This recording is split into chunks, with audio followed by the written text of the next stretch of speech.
we're going to talk about economic basics.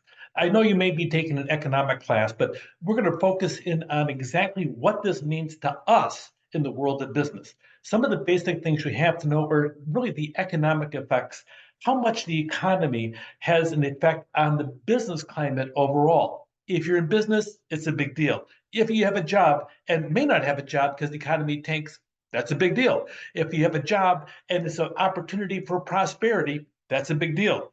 How the economy handles is a big deal in all aspects of business. So pay attention to this because you'll have a couple different things to talk about macroeconomics, where we look on the national and the international perspective, and also the microeconomics. Here, we're at Irvine Valley College.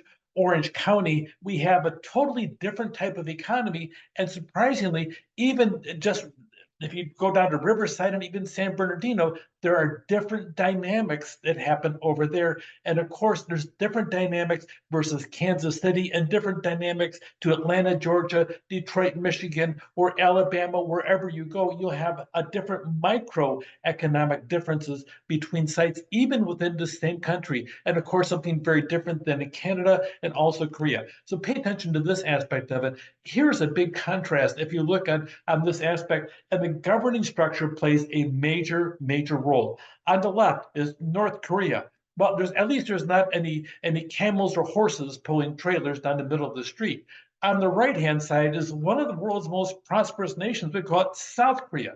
The only difference is that there's a big barrier between the North and South Korea. Oh yeah, and the North Korea is ruled by a dictator who sucks all the wealth into his own coffers and focuses on building military weapons instead of feeding his people or allowing them to be free.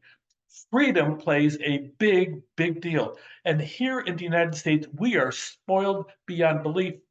We just take it for granted. If sometimes I have to tell you, I live in a street that looks a little bit like the United Nations.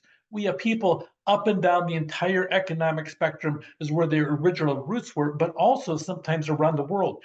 Too often I see that people that come here and come into our country and they go through the process of citizenship and they sit down there, they left another country, they probably appreciate the aspect of freedom and all the different things that freedom brings because they know what it's like not to have freedom. Here, we're spoiled beyond belief as to freedom. We have freedom for this and freedom for that, and we just don't appreciate it. Sometimes we have to close our eyes for a second and then open them and take a perspective as to where we're at. Here's a brief video I want to show you, and I apologize showing you a video in class, except for the fact this is really critical. We're going to take a look on the video, and we're going to see the differences between North and South Korea. This is a satellite taken from outer space. You can see Hanoi, the Hainan Island. You can see the bright lights over Hong Kong, that whole aspect of it. Now the satellite is going across Asia, and you'll see over here, by the time you're done, you'll see Shanghai, all the bright lights, all the night lights, because there's activity. Pay attention now to this aspect over here, Beijing to the left, and now you're going to see Seoul, South Korea. Oh, and by the way, look at North Korea. Yes, tell me about what you think about North Korea. They don't have lights on in North Korea because the lights out and nobody's home. The people there are not free. And I want you to pay attention to that because freedom is the core for a nation to have prosperity. Capitalism is a big part of it. And yes, I'm a capitalist. That aspect of going through and looking at every economies, we have to study them and know what drives them. But the reality of it comes down to is what are we doing in the world of business and how does it apply to us? Let's look at economics, macroeconomics. This is for really big theaters. Actually, it is really big stuff. It's a matter of looking on the economy as a whole. So we're going to look at some different factors for that. And then microeconomics, the behavior of people and organizations in particular markets. Sometimes you pay attention to our market here in Orange County is very different than that over in the middle of the United States in Kansas City, for instance. Here we have a diversity, and I have to tell you, some of the things that I've seen on our economy is a lot of times when it comes to fashion, especially, you'll see the West Coast fashion That's us. We're called California.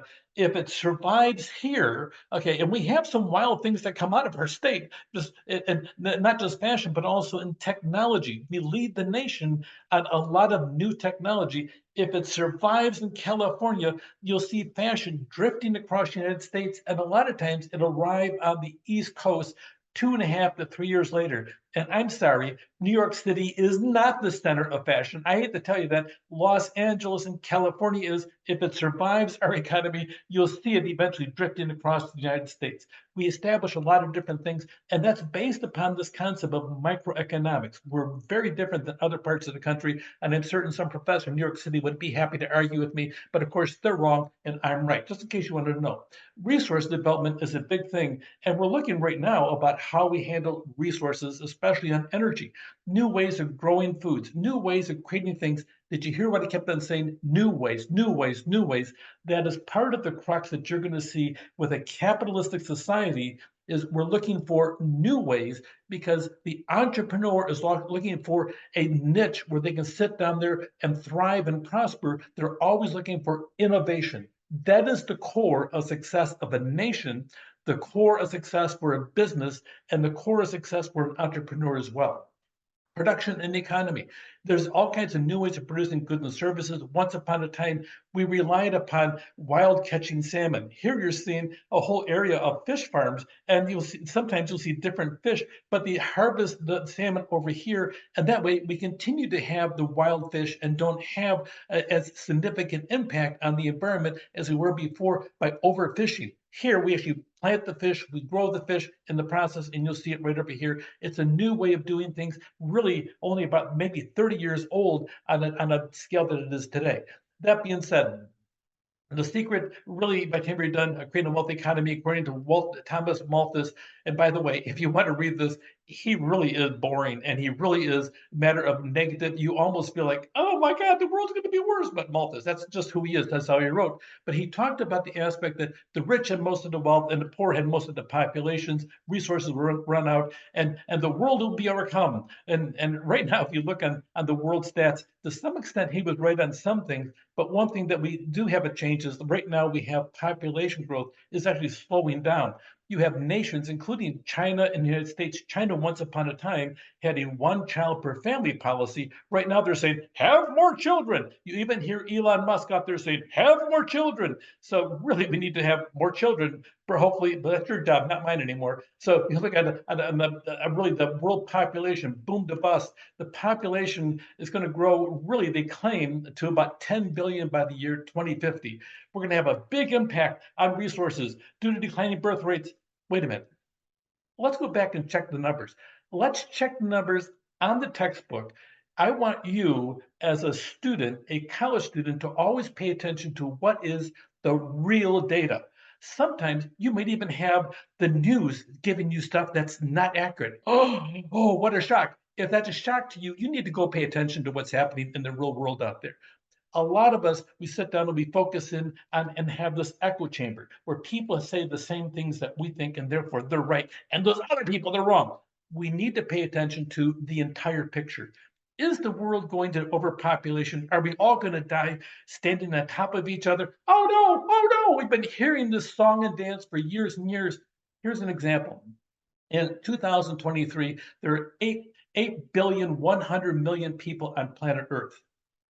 If you took a 3 foot by 3 foot square, put every single human being on it in an area, and they were side by side, so every person has 9 square feet, 3 foot by 3 foot, how much would all these people fit in? Would they fill the entire geographical territory of the mainland United States, the 48 states? Would they fit in the western half of the United States from the Mississippi to the Pacific? Would they just fill all of California? Or would they fill all of San Bernardino County? Well, San Bernardino is the biggest county in the United States, but would they fill all of it? They only have 9 square feet. Would they fill? Let me give you a clue. They would fill all of San Bernardino County. You know what?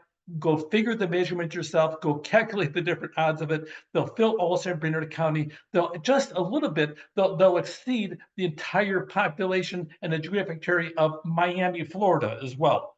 Okay, this idea of the world's overpopulated. We're going to walk on top of each other. Please do me a favor. Go take a look in Wyoming, where there's 0.78 people per square mile. Go take a look at all of Canada. Go look at huge territory.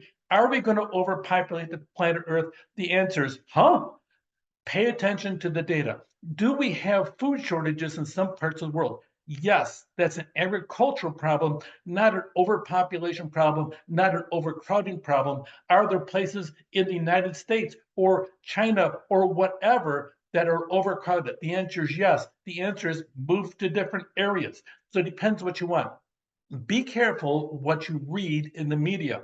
Pay attention to the data. You should be the intelligent opinion whenever you express it, instead of just shooting from the hip and saying, well, I think. Go study the facts before you think. Business is not about taking an assumption and just running with it. It's about taking an assumption, looking at it, developing it, because of the fact that your livelihood, the money you make and the money you earn and the lifestyle that you seek really is based upon you paying attention to the details and then moving forward.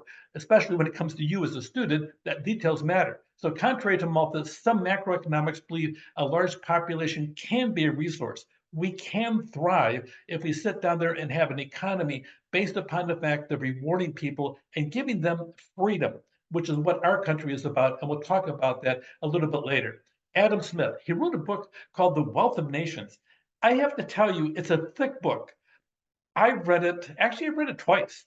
I really liked it in the aspect of it really describes things in a simplistic term, and it's an old book. And yes, it's got a little bit of old English and it's got a few illustrations that are aged, but here's a reality. He talked about this thing called the invisible hand. And he says that the invisible hand, it sits on all of our shoulders, and it turns us for a self-directed gain for benefits for ourselves as well as other people as well. Because if we help others thrive, then we'll reap a benefit in the process. If we help somebody else in their own situation in life, the entire economy will prosper. And so he really focused on the aspect of how you grow communities and how they'll prosper. He focused in on farmers. If a farmer has a plot of land and the agriculture produced on that plot of land helps feed the people and the farm, and he sells his goods and he makes money on it, and he buys more land and then buys more land, more fertilizer, and improves the overall crop delivery of the land. He can sell more goods, has to hire more people. People get jobs, they get money, they go out. And you can see this in the United States, especially if you go back, really look at Henry Ford. Henry Ford sat there, started building cars on the assembly line. Prior to him, prior to there was an industrial age going, but it wasn't close enough that it would hit the entire American population. It really created a middle class in America. And if you pay attention, you can watch China going through this right now. China just 50 years ago was a third world impoverished nation, and now through some clever governments in the process, they've really come a long ways. Now, frankly, in the last 10 years, they're slipping back into this dictatorship, and they're stifling the freedom of the Chinese people. And I have to tell you, the Chinese people are some industrious, hardworking, intelligent people. It's too bad they have a government that doesn't believe in freedom, but believes in control. But that's a whole different topic. We'll talk about that in just a little bit. But the reality of it comes down to is that when people are left for freedom and they thrive, the community around them will thrive and expand in the process over here. So, a couple of the basics. Pay attention to the invisible hand theory, because that invisible hand, we'll talk about it in just a little bit, it does guide us on an almost daily basis. So that being said, know the difference between macroeconomics and microeconomics. We're going to finish off the topic of economic basis in chapter 2 and then use it to apply it for the rest of the course. In the meantime, take care.